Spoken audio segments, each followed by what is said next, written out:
The cabin still smells like cedar in the lake, even in February, even with 3 feet of snow pressing against the windows. My parents bought that cabin on Lake Muskoka in 1996, back when a teacher's salary and a millwright's overtime could still stretch far enough to buy 40 feet of shoreline, if you were patient and didn't mind a roof that needed replacing. My father, Gerald, worked Saturdays at the mill for 9 straight years to pay it off early. My mother, Joan, canned tomatoes every August so we wouldn't have to buy produce all winter, and kept doing it long after we could afford not to, because that cabin had become less of a building and more of a covenant between them. This is second seat stories. When my father passed, my mother couldn't bear to sell it. When she passed 4 years later, she left it to me outright. No conditions. Just one line in the will. To my daughter Bridget, who loved that place as much as we did. I was 31. I cried in the lawyer's office in a way that embarrassed me a little, because I understood exactly what that line meant.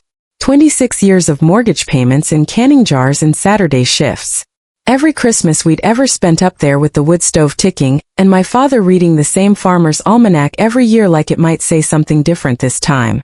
I met my husband Callum 2 years after my mother died. He was kind in the unhurried way some men are, the kind that doesn't announce itself. He helped me clear out my mother's closet without making it weird. He fixed the dock at the cabin our first summer together without being asked, just noticed it was loose and spent a Saturday on his knees with a drill. I thought I'd found someone who understood what that place meant without me having to explain it twice. We got married in Barrie. Small wedding, 80 people. Moved into a house together, names on the deed equally 50-50, the way it should be for something built together from nothing. But the cabin stayed mine. Just mine. I never changed that, and for the first 3 years Callum never asked me to. Not in so many words. The shift started quietly the way these things always do, in sentences that sound almost reasonable if you don't look at them too closely. It began with his mother, Patricia, mentioning more and more how much she loved the lake. She'd been up maybe 6 times over those 3 years, always polite, always complimenting my mother's antique sideboard or the quilt my grandmother made. I genuinely liked her, or thought I did. Patricia had recently been widowed. Her husband, Roy, died of a stroke 18 months earlier, fast, without warning. She'd sold their family home in Barrie because it was too big to heat alone, and moved into a 1-bedroom condo near the hospital. I felt for her. I really did. But feeling for someone and handing them the deed to your dead parents' cabin are 2 very different things. Somewhere along the way, Callum stopped understanding the difference. It started with him mentioning, almost offhand, doing dishes one night in October, that his mom was having a hard time in that condo. No view, paper-thin walls, a downstairs neighbor who smoked on the shared balcony. I said that sounded rough, asked if she'd looked at other places. He said rentals were brutal right now, which was true. I nodded along sympathetic and didn't think much more of it. Then in November he brought it up again, except this time it wasn't really a question. Maybe Mom could spend the winter up at the lake. Just until spring. The cabin sat empty most of the winter anyway, except for the 2 or 3 weekends we drove up to ski. Wasn't it a waste, he said, letting a perfectly good place sit cold and dark while his mother shivered in a condo that smelled like someone else's cigarettes? I told him I understood the impulse, but the cabin wasn't set up for full-time winter living. The pipes needed a heat trace cable running constantly. The driveway wasn't plowed unless we called specifically. The propane bill alone for a whole winter would run into the thousands. He said he'd already looked into all of that. Already called the propane company. Already asked a guy at work about plowing rates. He'd already called. Without me. I let it go that night. I was tired, and I didn't want our marriage turning into a fight over hypotheticals. But the comments didn't stop. They multiplied. Patricia needed stability. Patricia deserved somewhere peaceful after losing Roy. Hadn't she said herself how much she loved that lake? Every single time she visited?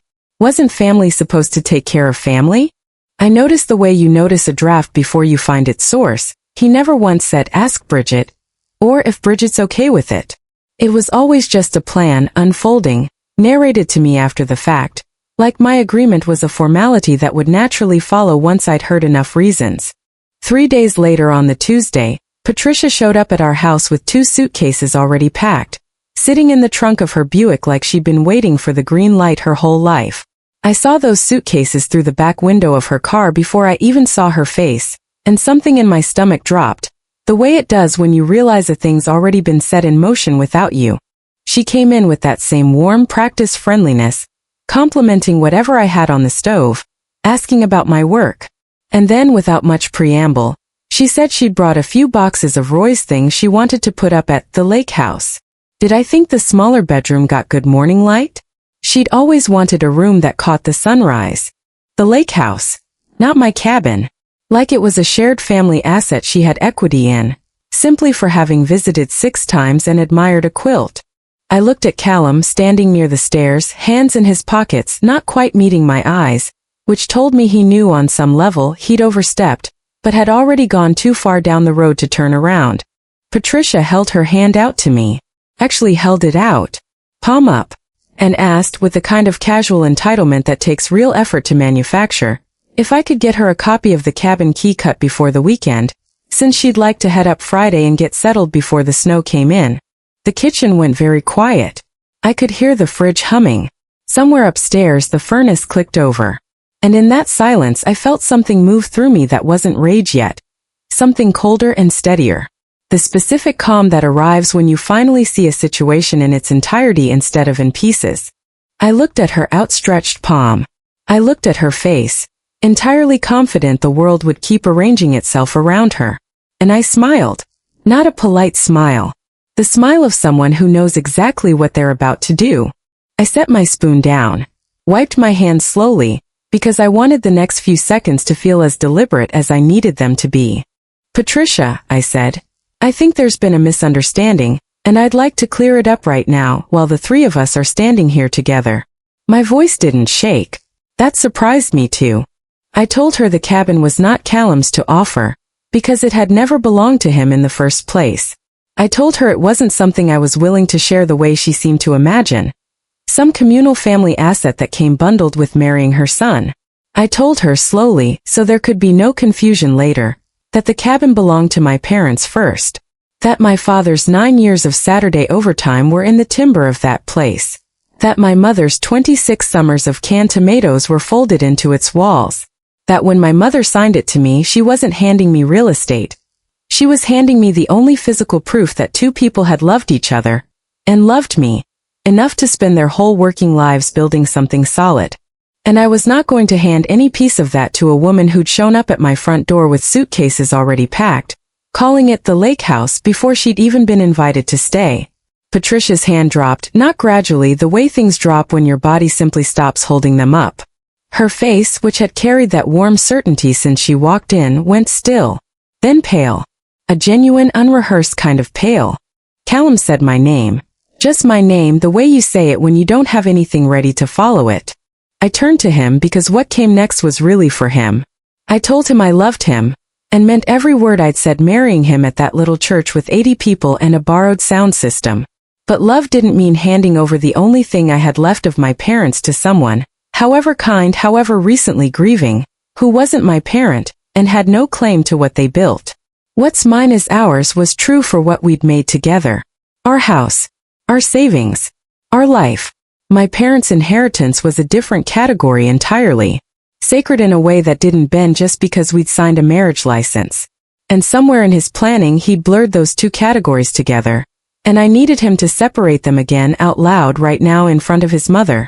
I walked to the hallway closet, pulled out the property folder my mother had organized in chronological order. Every receipt, every tax document, the original deed transfer, right through the probate papers naming me sole owner. I set it on the table, opened it to the page that mattered, turned it to face them both, tapped the line once.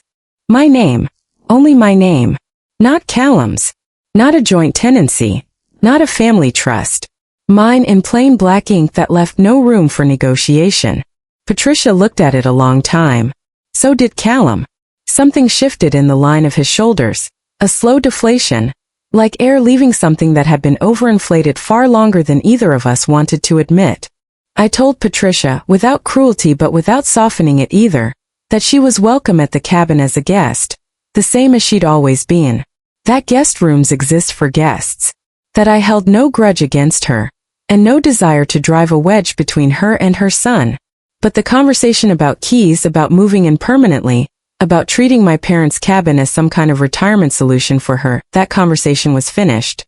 It had ended the moment she held her hand out expecting a key, and she'd understand that clearly before she left my house that evening.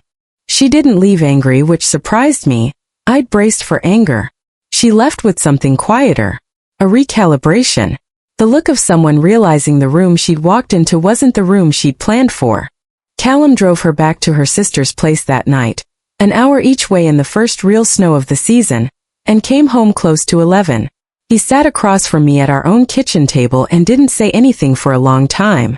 When he finally spoke, he said, "I should have talked to you before any of this happened." I told him he was right. We spent the next several weeks having the kind of conversations married people avoid until they absolutely can't anymore. He admitted watching his mother grieve and struggle financially had scared him more than he'd let on, that Roy's sudden death had rattled something loose in him about his own mortality, his obligations as a son, and that somewhere in that fear, he'd stopped seeing me as a partner in the decision and started seeing me as an obstacle to manage around.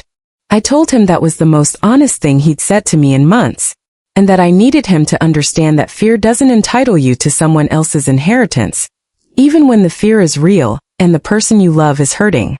We found Patricia a one-bedroom apartment in a seniors building in Barrie, subsidized enough not to strain her pension, with better insulation and a small balcony where she eventually started keeping a tomato plant every summer, which the first time I saw it felt like a strange, not entirely unwelcome echo of my own mother. It wasn't warm right away between us. I won't pretend it was, but it became something steadier than warmth. Something closer to respect, which I've come to think might be the more honest version of warmth.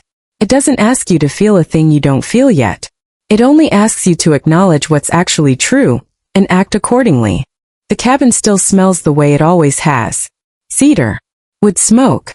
That particular mineral coolness that comes off the lake in February, even through closed windows. My father's 9 winters of overtime are still in those timber walls. My mother's 26 summers of canned tomatoes are still in that cellar, on shelves she lined with newspaper every August without fail. And the key to that cabin sits exactly where it's always belonged. In my hand, where my parents put it. So tell me, where's the line for you? Is a family cabin, a childhood home, something you inherited, ever really ours, once you get married? Or does some things stay separate no matter how much you love someone? Comment below and tell me exactly where you draw that line. I read every single one. This is Second Seat Stories. If this story stayed with you, hit subscribe because there's a new one every day.